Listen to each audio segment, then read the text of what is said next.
Paulo Avellino, matagal nang pinalaya ang girlfriend umano na si Janine Gutierrez, narito ang buong detalye. Janine Gutierrez at Paulo Avellino, matagal na palang hiwalay ayon kay OJ Diaz, narito ang buong detalye. Matapos ang naging unang pahayag ng kilalang show insider na si OJ Diaz, tungkol kina kapamilya stars at magkasintahang Paulo Avellino at Janine Gutierrez, na sinabing magkasitahan peren ang mga ito, biglang nagkaroon ng pagbabago sa kanyang mga sinabing revelasyon. Ayon sa kanilang source, tila nabaliktad ang kanilang naunang naibalita sa sitwasyon ngayon ng relasyon ni Paulo at Janine, at sa kanya ay matagal na umanong hiwalay ang dalawa.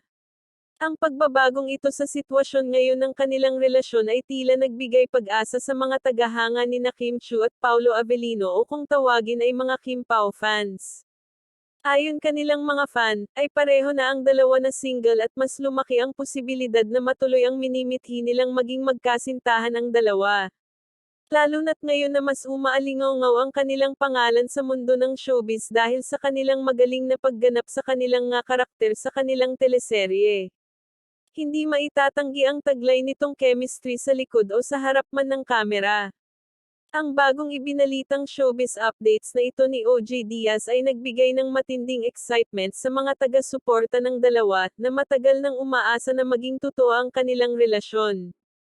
Samantala, sa ngayon ay wala pa rin itong kumpirmasyon at patuloy ang pag-aabang ng mga netizens na mismong ang mga sangkot sa isyu na personalidad ang umamin sa tunay na sitwasyon o mga nangyayari.